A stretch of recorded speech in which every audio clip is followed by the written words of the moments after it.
Isso. Então, a gente vai escrever suor, paramos no suor, né?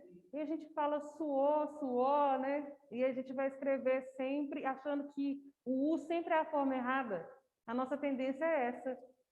Nunca me esqueço, quando eu estava no prézinho, tinha um menininho da minha sala que ele só falava urubu.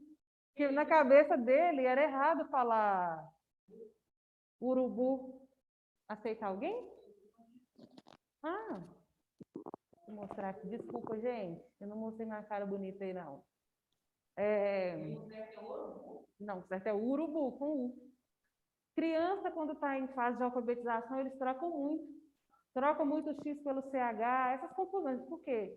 Tudo referente ao som. Tem uma imagenzinha que eu gosto bastante, que circulou muito no Facebook, e é um menininho ou uma menininha, não é uma criança, que escreve assim: pai, posso mexer no celular?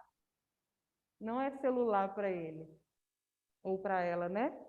Corrigiu, escreveu o posso mexer, deixa eu ver, com CH. É o som, né? Deixa eu ver aqui.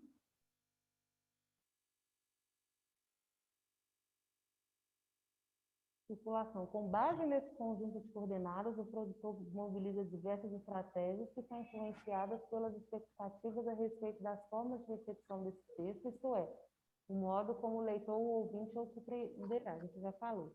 Dessa forma, dependendo de que e para que o texto é criado, em que gênero será elaborado, a gente vai entender gênero, tá? É porque estou deixando para falar do gênero bem depois, ou já no próximo assunto, porque a gente vai confundir com tipo. Que gênero e tipo é coisa diferente, tá? Em que gênero Professora, coloca no quadro, coloca na tela para a gente que tá ruim para ver. Tá faltando essa parte, né? Espera aí, desculpa. Compartilhamento da tela.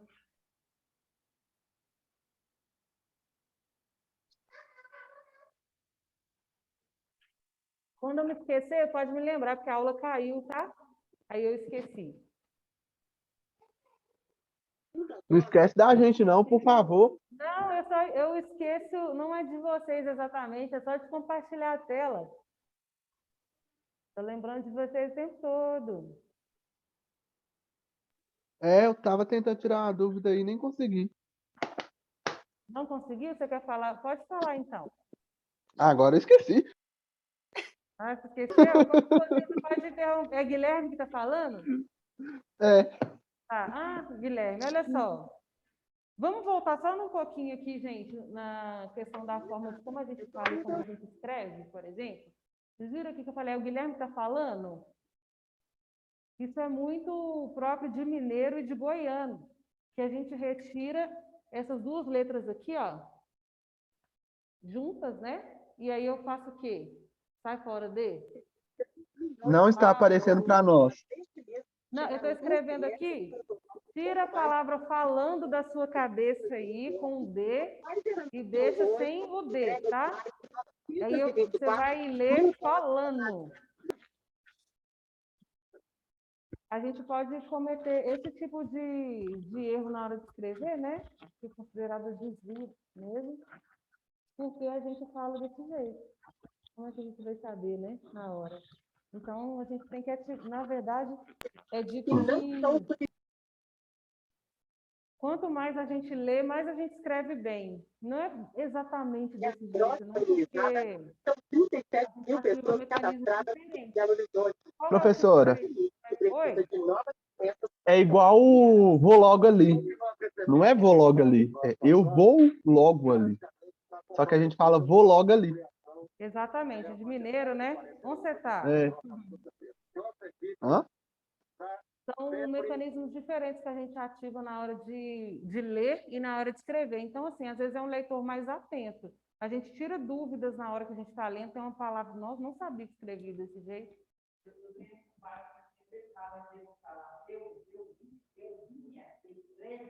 Levinha. Levinha, ela... Levinha. Eu Levinha andando, não é isso? Igual essa palavra aqui, ó. Em, desde... Eu te conheço desde sexta. Aí a pessoa escreve em Deus. Só que em vez de ser em, separado, Deus, em Deus. E às vezes também pode ocorrer, eu preciso escrever em Deus de ontem. Não é? Erro. Porque o certo é desde, né? Anteontem. Anteontem. Anteontem. Anteontem. Dessa forma, repara no jornal geralmente fala-se anteontem, né? A gente no popular a gente fala antes de ontem, não é? Que também faz sentido, não faz? Então, antes de ontem é o quê? Anteontem, é a mesma coisa, né? Foi da manhã, foi da manhã. É porque a gente não. Dessa Professora, forma, dependendo de quem e para quem o texto é criado, esse é o em da que gente de gênero novo. será elaborado, em que esfera circulará, irão variar as pistas selecionadas por quem o produz, assim como devem ser diversificadas as pistas acionadas pelo leitor e o ouvinte para entendê-lo. Então, a gente tem que ter sempre clareza nessas informações para que as pessoas que estejam nos ouvindo ou nos lendo, elas consigam perceber qual está sendo o assunto abordado, tá? Para identificar todas essas pistas. O assunto abordado é uma dessas pistas só, né? Raquel Santos levantou a mão. Fala, Raquel. Os meninos aí querem falar. Pode falar, quem está de casa. Pode falar. Não, era só a questão do ontem de ontem, né? Que a gente fala ontem de ontem. Aí, tipo assim, o certo seria falar antes de ontem, né? A gente corta as letras. É o que a gente estava falando aqui, que a É, forma correta, pode olhar aí depois. Se eu tiver errado, a gente corrige exatamente na hora, tá? Mas a forma que eu conheço como sendo a correta é anteontem, em vez de antes de ontem. É porque anteontem parece mais mineirês do que a forma correta, né? essa variação também ela é considerada também por causa da licenciedade do país, né? Cada um tem um jeito de falar. Então, não tem como considerar o certo ou o correto, mas na escrita, na hora de escrever, já é totalmente diferente, tem que ser 100% certo, né? Isso, por isso que na escola a gente estuda a gramática normativa. A gente vem aqui na escola para aprender sobre a gramática normativa, porque entende-se que ela padroniza todos os jeitos de se falar, né? Não só de falar, de escrever também. Então, se a gente vem para a escola aprender essa gramática normativa, a gente vai sair daqui falando não sei, mas escrevendo falando. Tá? O verbo falando, o gerúndio de falar, falando. A gente não vai sair daqui falando.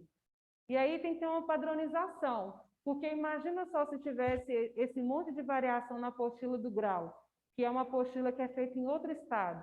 Chega aqui em Minas, um monte de coisa não faria sentido para nós. Então, a gramática normativa ela está aí para ser como uma referência. E aí padroniza tudo, de modo que todo mundo, de todos os lugares do país, consiga entender o que está sendo dito em língua portuguesa do Brasil, né?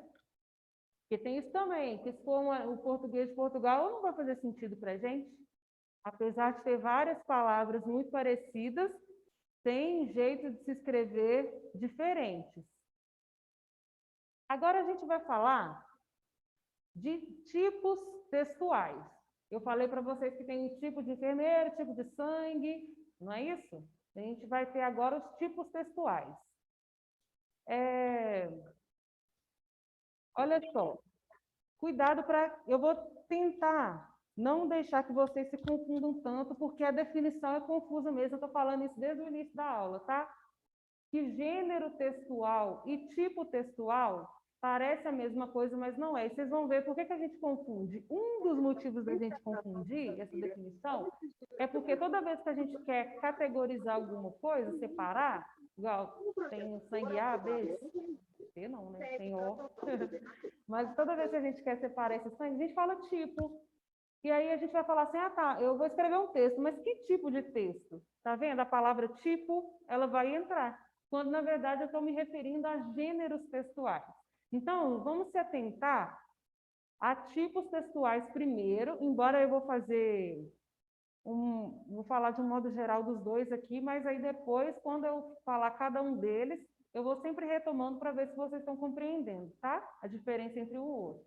Então, tipos textuais é o seguinte, entre as distinções entre tipos textuais e gêneros de texto, né, tipos de texto e gêneros de texto, a mais famosa delas é de autoria de Marcuse, que é um linguista. Ele é um especialista do texto, tá? E ele define tipo textual, veja bem como que ele define aí, ó. Uma espécie de construção teórica definida pela natureza linguística de sua composição. O que é isso? Então, de palavra difícil, olha, aspectos lexicais. O que é aspecto lexical? Não precisa ficar lembrando o que é lexical, não, tá? Palavras. Quais são os tipos de palavras que eu vou usar aqui? Entende? Sintáticos, que é na formação dessas frases, os tempos verbais, igual eu falei, falando, fiz, farei, são tipos de tempos verbais. E relações lógicas. Vou traduzir para português daqui a pouco, viu, gente? A gente precisa entender de um pouco complexo também. E aí, o que acontece? Toda vez que nós vamos escrever um texto, a gente tem várias pistas aí e tem um jeito de se escrever esse texto. Olha só, quando eu estiver falando, gravem com vocês, tá? Eu tenho que decorar um pouquinho mesmo. Quando eu estiver falando para vocês de tipo textual, vocês vão se lembrar sempre do sufixo, que é a última parte dessa palavra, vai ser ivo. Tá? Olha só, por quê? Texto descritivo. A gente tem o texto narrativo, tem o texto argumentativo, tem o texto dissertativo. Tá vendo? Termina tudo com ivo. Esses são os tipos textuais. E aí, o que o texto descritivo, ou seja, o tipo textual descritivo, vai fazer? Ele vai falar para a gente e ele vai fazer a descrição de alguma coisa. O que é descrever alguma coisa? É dar características, não é isso? Então, toda vez que eu fizer um texto descritivo, eu vou fazer um texto baseado em características. Olha só, a descrição usa um tipo de texto em que se faz um retrato falado de uma pessoa. Estou assistindo Linha Direta e aí aparece... Gente, tem gente que deve ser um tanto mais jovem que eu deve nem saber o que é linha direta, né? Talvez. Mas aí... Ah, então beleza. Alguém não souber aí, gente? Eu sei não. Sabe o que é linha direta, não? Não. A geração Z, né? Não sabe. O Linha Direta era um programa policial da Globo e ele fazia abordagem de crimes. E aí tinha os retratos falados. Eu acho que nesses agora, esses pinga-sangue aí da tarde, deve ter também. O que é um retrato falado? Tem um suspeito aqui que está... O maníaco de contagem, vocês lembram disso? E aí as pessoas que tiveram contato com esse suspeito, elas, né, na delegacia, elas falavam quais são as características desse suspeito. Olha, tinha olhos verdes, tinha um cabelo castanho escuro, descrevia essa pessoa, e aí, eu não sei como que chama o desenhista, como que chama aí? Alguém sabe? Em casa? Enfim, fazia o desenho, baseado nessas características, a polícia procurava essa pessoa. Não é isso? Vou fazer esse retrato Qual falado. foi a pergunta? Qual é o nome do profissional que faz os desenhos para a polícia do retrato falado? E aí, não é a caricatura, não, ele faz... Eu não sei qual é aquela técnica de desenho. Mas aí a gente sabe identificar, ele tem uma orelha grande, né? E aí o desenhista fazia esses desenhos. E aí pode fazer o retrato falado de uma pessoa, pode fazer um animal, né? Ah, tá, eu vou desenhar um elefante, mas como que eu vou fazer um elefante? Ah, o elefante tem tromba. O elefante, ele é grande, né? A gente vai explicando tudo direitinho para que a gente possa desenhar ou outra pessoa desenhe. Um objeto é um lugar. Tudo isso a gente vai descrevendo. A classe de palavras mais utilizadas nessa produção é o adjetivo. O que o adjetivo faz? Ele dá características, não é? Hã? Retratista da polícia, gente, que é o profissional aqui. Obrigada, Lucélia. E aí a classe de palavras mais utilizadas é o adjetivo, quando a gente vai fazer uma descrição de alguma coisa. Menino feio, menino bonito, não é? A gente vai dando. Qual é o tipo de característica? Cadeira verde, né? E aí, nesse sentido aqui de que verde vai ter esse lugar de adjetivo aí. Sala grande, sala bastante arejada, sala bastante iluminada, não é? Tá vendo que a gente está descrevendo essa sala? A gente está atribuindo características a essa sala. E aí a gente vai usar o adjetivo porque ele tem a função caracterizadora, ele vai dar características. E aí ele vai dar ao leitor uma grande riqueza de detalhes. Se eu bater o olho no retrato falado, eu já vou ver ali quais são as características daquele suspeito. Uma pintura, a mesma coisa, não é? Um retrato, tem muita gente que desenha muito bem, né? Faz um retrato, olha, ressaltou bastante o volume dos lábios, o cabelo, né? Vai descrever muito bem, não com palavras, mas visualmente. Nela, os aspectos sensoriais predominam. É o que eu estou falando no looping infinito aqui para vocês. Sendo assim, o autor de uma descrição focaliza em cenas ou imagens, conforme permite a sua sensibilidade. Então, se ele vai descrever um sítio, ele vai descrever de acordo com a percepção melhor que ele tem, né? Imagina só que eu sou uma desenhista, você é outra. Eu posso desenhar e deixar passar batido um cavalo bebendo água. Mas você... Ui! Gente, esqueci como chama. Mas aí você pode perceber que o cavalo... Eu falei, quem estava vendo o cavalo tomando água? Eu, né? Eu. E você... Isso. E você viu. Então, é de acordo com a minha sensibilidade. Entende? A descrição vai funcionar desse jeito. Depende da perspectiva de quem está descrevendo alguma coisa. A gente pode descrever essa sala aqui, eu posso perceber o ar-condicionado e você não, quando a gente for fazer um retrato, né?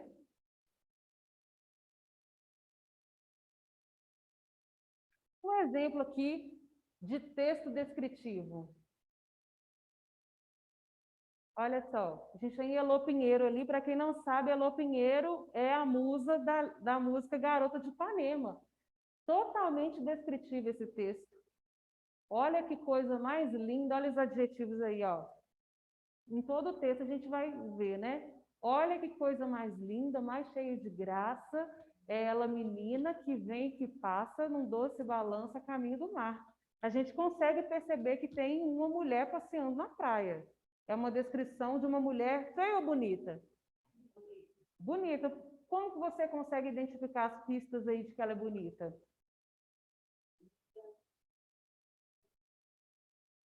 Cheia de graça. Ela, menina.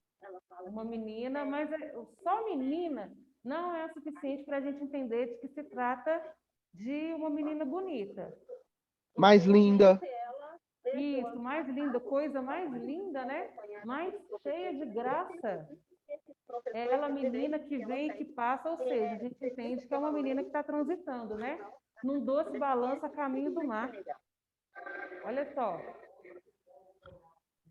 Moça do corpo dourado. O que é um corpo dourado? Bronzeado. Do sol de Ipanema, já está falando de qual lugar específico, né? O seu balançado é mais que um poema. É a coisa mais linda que eu já vi passar. Não é? Estava inspiradíssimo o Vinícius e o Tom Jobim no dia, né? Pelo Elô Pinheiro. E é um clássico mundial essa música, né? E é engraçado, fazendo um comentário um pouco aleatório aqui, que alguém já viu versões de artistas estrangeiros cantando Garota de Ipanema? Eu, particularmente, não gosto.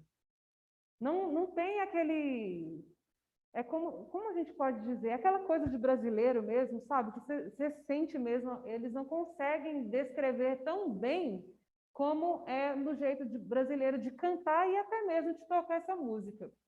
Talvez a descrição não funciona bem para eles lá, né? Na minha humilde opinião, só a minha opinião que importa, né? Aquelas... Mas, enfim, a gente está em outro texto aqui, ó, termina com Ivo também. Narrativo. O primeiro que a gente viu é qual? Descritivo. Isso. E agora a gente vai ver o narrativo. O texto narrativo é um tipo de texto e a gente faz o quê com a narração? A gente conta um fato, não é? Aconteceu um negocinho. E a gente vai contar esse negocinho que aconteceu. E aí, esse fato pode ser fictício ou pode ser real também. Eu posso te contar uma parábola, não é isso? É uma narrativa. Gente, a gente consegue entender exatamente. Vamos dar aqui um exemplo muito fácil, sem abordar religiosidade, tá? E deixando até claro que eu não tenho religião, tá? Mas na Bíblia, por exemplo, a gente consegue entender os tipos os gêneros textuais, mas a gente também consegue entender que dentro desses tipos que acontecem lá, porque o Salmo ele é escrito totalmente diferente do Evangelho, já repararam? O Salmo tem uma estrutura diferente da estrutura dos Evangelhos. Os Evangelhos, por exemplo, trabalham muito com essa construção aqui, naquele tempo, não é? E aí que já dá a ideia de que é uma narração que está acontecendo, não é?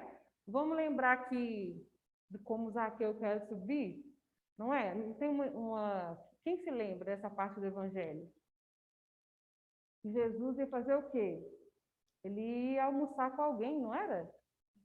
E aí o Zaqueu, ele era um cara pequenininho, ele sobe numa árvore, não é?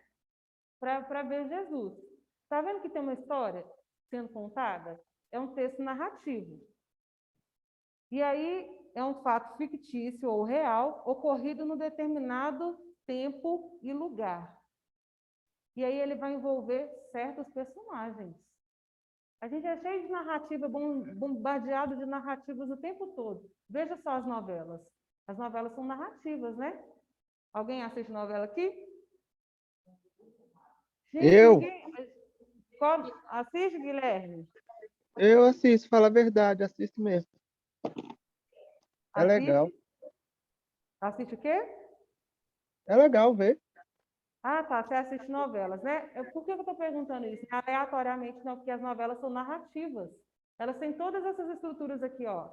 Elas têm o espaço onde acontece, elas têm o tempo, não aparece dias depois, ou então Na 20 mesma hora, anos antes, tem os na mesma hora que personagens. tá, na mesma hora que tá no tempo atual, tem que voltar no tempo passado. É Exatamente, usado tem uma essa narrativa transição no muito. tempo. Isso também é característico do texto narrativo. A gente tem a passagem do tempo. Não que não E se seja não novela, souber, pode ser série também, não é? Agora que série se que não está mais souber na moda, né? usar, se não souber usar, pode até entrar em contexto e não entende. Exatamente. Se você tiver um conflito ali do tempo, a gente pode não entender o que está acontecendo na história. Se a gente não indicar para a pessoa que está acompanhando essa história de que se passaram 20 anos ou que isso acontece 20 anos antes, como é que a gente vai se lembrar? A gente vai saber, não é? Há uma relação de anterioridade e posterioridade. Olha aí, o Guilherme falou exatamente. Tem a passagem do tempo e aí tem o antes e tem o depois também para a gente se situar na história. O tempo verbal predominante é o passado. Então a gente pode Professora, havia, essa pode questão falar. que fala, essa questão que está falando aí, o tempo verbal predominante ao passado, está citando em questão de ser a relação de anterioridade e posterioridade, né? Isso, mais com de anterioridade até, tá? Entendi. Porque são coisas que já aconteceram. E aí o tempo é o passado. Em geral, a narrativa se desenvolve em prosa, ou seja, em texto corrido mesmo, tá? Poderia ser em poema. Tem poema narrativo? Tem. Carlos Drummond de Andrade mesmo é um que faz poemas narrativos, tá? Mas é diferente a estrutura em prosa aqui. O narrar surge da busca de transmitir, de comunicar qualquer acontecimento ou situação, não é verdade? Quando a gente vai fazer uma fofoca, que a gente viu um casal aí, de que um das pessoas estava traindo o outro e a gente viu, nossa, eu vi o namorado da fulana no Big Shop beijando alguém. Eu vi, ó, tem a relação de anterioridade. Não é? A gente está contando um fato, está passando a informação, não é? A narração em primeira pessoa, o que é a primeira pessoa aqui? Alguém sabe quem é a primeira pessoa? Eu, exatamente, Eu. ou nós também, tá? E aí, no caso, para ser eu, tem que ser primeira pessoa do singular. E para ser no plural, nós. E aí ele pressupõe a participação do narrador. Então, se eu estou contando a história, essa fofoca aí, estou falando, eu vi, na verdade, a narração aqui vai ser esse caso de traição que eu presenciei, né? Se eu estou contando, e eu estava lá vendo, eu também e eu estou sendo a narradora em primeira pessoa. Eu vi. Tem essa marcação aí. E a terceira pessoa, quem é a terceira pessoa, Fernanda? Ele ou eles, né? O que ele viu ou ouviu, narrador enquanto observador. Na narração encontra-se ainda personagens principais ou secundários. Vocês entendem isso? Professora, Oi? a senhora pode repetir a questão do nós? Que a senhora falou eu ou nós? Do nós? Que eu é, Primeira é a primeira pessoa pessoa, singular. isso. E eu e olha, o eu é a primeira pessoa do singular. E o nós é a primeira pessoa do plural. Eles é a terceira pessoa. Do singular O ou do nós, plural? Eles, olha. Estou te perguntando. É do singular ou do no- plural? Eles. singular, Plural. plural. E ele é do singular. Tá? E É nós, aquela tríade básica. Eu, tu, ele. Nós, uhum. vós, eles. E o Tá? nós é a questão do Não entendi. o Nós, nós. Eu, primeira pessoa do plural. ah, sim. E aqui, ó, a gente então vai ter personagens, olha só, a fofoca que eu fiz tem personagens principais e tem secundários. Isso eu estou falando fofoca aqui para entrar um pouco na cabeça, tá, gente? Pode ser qualquer outra narração, estou contando uma série, estou contando um caso muito sério também, passando uma informação, né? Imagina que eu fui na coordenação e aí eu tive uma conversa com a Vilma, uma conversa muito séria e tal, e eu trago isso para vocês. Tá vendo? Tem uma narração, não necessariamente é uma fofoca. É um fato verdadeiro que aconteceu, estou transmitindo. Quem são os personagens? Dilma e eu, até onde nós sabemos. Mas se a Brenda, por acaso, entrar na história, ela é também uma outra personagem. E o espaço, que é o cenário. Qual é o espaço que eu falei? Sala da coordenação. Eu posso ampliar também esse espaço, a sala de coordenação do grau. Não é isso? E o tempo da narrativa? Foi ontem? Foi há 10 minutos? Foi semana passada? Quanto foi isso? Vai ter sempre o tempo marcadinho aí nessa narração. Eu trouxe um texto para vocês, a minha xará, que é o Felicidade Clandestina. É só para a gente ter uma noção também de narrativa, viu, gente? Se vocês acharem chatos, depois professor, para, em nome de Jesus, não quero mais, tá? Vocês podem me falar também, pode sinalizar. Então, o conto chama Felicidade Clandestina, escrito pela Clarice Lispector, tá? De novo.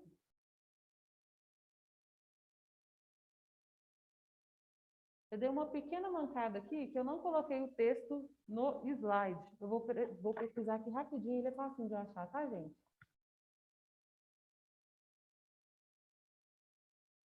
Quem quiser achar aí, ó, tô jogando no Google aqui, ó. Aí quem quiser acompanhar a leitura, porque aparentemente vai ficar só ouvindo, tá?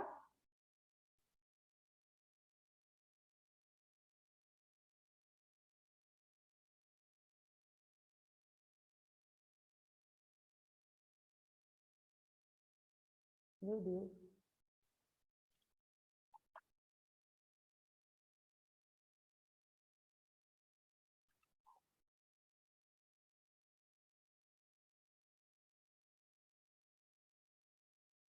Vocês vão ver aqui, né, na tela, como sou esperta. Se alguém tiver problema para ler aí pode colocar, viu, gente? Fiquem à vontade. Eu vou sentar um pouquinho aqui para ler mais de perto. Tá ruim? Olha, então vamos começar tudo de novo. Felicidade clandestina, Clarice Lispector. Estou trazendo aqui da literatura e depois a gente pode ir adaptando para a realidade de vocês. A gente vai conseguir perceber que tem um texto narrativo dentro dos gêneros textuais que vocês vão trabalhar com eles. A gente precisa ver. Uma ata, por exemplo, é um texto narrativo. Não tem a ata de reunião? Totalmente narrativa a ata. Ela era gorda, baixa, sardenta e de cabelos excessivamente crespos, meio arruivados. Tinha um busto enorme, enquanto nós todas ainda éramos achatadas. Ela era, tá vendo que tá no passado? Ela era gorda, tá dando as características da menina, né? Tem uma descrição aí também, não tem? Tá dando características a essa menina. Como se não bastasse, enchia os 2 bolsos da blusa por cima do busto com balas, mas possuía o que qualquer criança devoradora de histórias gostaria de ter: um pai dono de livraria. Pouco aproveitava, e nós menos ainda.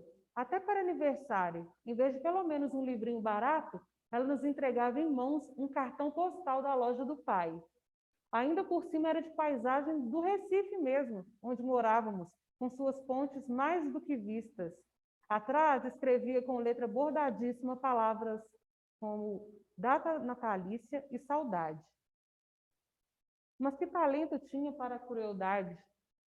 Ela toda era pura vingança, chupando balas com barulho, olha que gastura.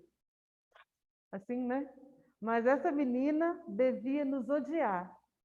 Nós que éramos imperdoavelmente bonitinhas, esguias, altinhas, de cabelos livres. Comigo exerceu com calma a ferocidade o seu sadismo. Na minha ânsia de ler, eu nem lembrava as humilhações a que ela me submetia. Continuava a implorar-lhe os emprestados os livros que ela não lia. Até que veio para ela o magno dia de começar a exercer sobre mim uma tortura chinesa. Como casualmente informou-me que possuía As Reinações de Narizinho de Monteiro Lobato. Era um livro grosso, meu Deus, um livro para se ficar vivendo com ele, comendo ou dormindo, e completamente acima das minhas posses. Disse-me que eu passasse pela sua casa no dia seguinte e que ela o emprestaria. Até o dia seguinte, eu me transformei na própria esperança da alegria. Eu não vivia. Eu nadava devagar no mar suave, as ondas me levavam e me traziam. No dia seguinte, fui à sua casa, literalmente correndo. Ela não morava no sobrado como eu, e sim numa casa. Não me mandou entrar. Olhando bem para os meus olhos, disse-me que havia emprestado o livro a outra menina e que eu voltasse no dia seguinte para buscá-lo. Boca aberta, saí devagar, mas em breve a esperança do novo me tomava toda e eu recomeçava na rua a andar pulando, o que era o meu modo estranho de andar pelas ruas de Recife. Dessa vez, nem caí. Guiava-me a promessa do livro, o dia seguinte viria, os dias seguintes seriam mais tarde, a minha vida inteira. O amor pelo mundo me esperava. Andei pulando pelas ruas, como sempre, e não caí nenhuma vez. Mas não ficou simplesmente nisso. O plano secreto da filha do dono da livraria era tranquilo e diabólico. No dia seguinte, lá estava eu à porta de sua casa, com um sorriso e o coração batendo, para ouvir a resposta calma. O livro ainda não estava em seu poder, que eu voltasse no dia seguinte. Mal sabia eu como mais tarde, no decorrer da vida, o drama do dia seguinte com ela ia se repetir com meu coração batendo. E assim continuou. Quanto tempo? Não sei. Ela sabia que era tempo indefinido, enquanto o fel não escorresse todo de seu corpo grosso. Eu já começara a adivinhar que ela me escolhera para eu sofrer. Às vezes adivinho, mas adivinhando mesmo. Às vezes aceito. como se quem quer me fazer sofrer esteja precisando danadamente que eu sofra. Quanto tempo? Eu diariamente ia à sua casa, sem faltar um dia sequer. Às vezes, ela dizia, pois o livro esteve comigo ontem de tarde, mas você só veio de manhã, de modo que o emprestei a outra menina. E eu, que não era dada às olheiras, sentia as olheiras se cavando sobre os meus olhos espantados. Até que um dia, quando eu estava à porta de sua casa, ouvindo humilde e silenciosa a sua recusa, apareceu sua mãe. Ela devia estar estranhando a aparição muda e diária daquela menina à porta de sua casa. Pediu explicações a nós duas. Houve uma confusão silenciosa, entrecortada de palavras pouco elucidativas. A senhora achava cada vez mais estranho o fato de não estar entendendo. Até que essa mãe boa entendeu. Voltou-se para a filha e, com enorme surpresa, exclamou: mas esse livro nunca saiu daqui de casa, você nem quis ler? Menina ordinária, né? E o pior para essa mulher não era a descoberta do que acontecia. Devia ser a descoberta horrorizada da filha que tinha. Ela nos espiava em silêncio. A potência de perversidade de sua filha desconhecida e a menina loura em pé à porta exausta, ao vento das ruas de Recife. Foi então que ela, finalmente se refazendo, disse firme e calma para a filha: você vai emprestar o livro agora mesmo, e para mim, né? Aí a mãe falou para a menininha. E você fica com o livro por quanto tempo quiser, entendem? Valia mais do que me dar o livro, pelo tempo que eu quisesse. É tudo que uma pessoa grande ou pequena pode ter a ousadia de querer. Como contar o que se seguiu?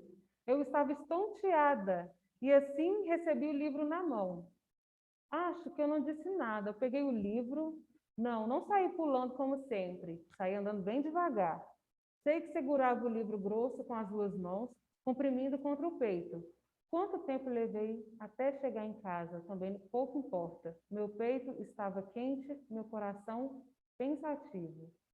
Chegando em casa, não comecei a ler.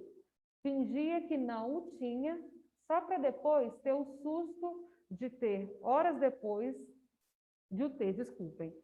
Horas depois abriu, li algumas linhas maravilhosas, fechei de novo. Fui passear pela casa, adiei ainda mais, indo comer pão com manteiga. Fingi que não sabia onde guardar o livro. Achava-o, abriu por alguns instantes. Criava as mais falsas dificuldades para aquela coisa clandestina que era a felicidade. A felicidade sempre ia ser clandestina para mim. Parece que eu já pressentia, como demorei. Eu vivia no ar, havia orgulho e pudor em mim. Eu era uma menina delicada. Às vezes sentava-me na rede, balançando-me com o livro aberto no colo, sem tocá-lo em êxtase puríssimo. Não era mais uma menina com o livro, era uma mulher com seu amante. Agora acabou. Textão, né? Mas tá vendo que é um texto narrativo? E ele tem o quê? Tem descrição também, tá? Mas ele é um texto narrativo e a gente pode chamar de narrativo descritivo, tá? Mas para não embolar a cabecinha de vocês, apesar de já ter feito a confusão, né? Mas a gente vai tratá-lo somente como narrativo aqui, tá? Olha só, tem personagens, não tem? Quais são os personagens? A ordinária da menina, né? A menina que não empresta o livro. Tem a menininha também, que vai lá pedir o livro Reinações de Narizinho. Tem a mãe dela também que aparece, né? E aí a gente pode... não tem porque as outras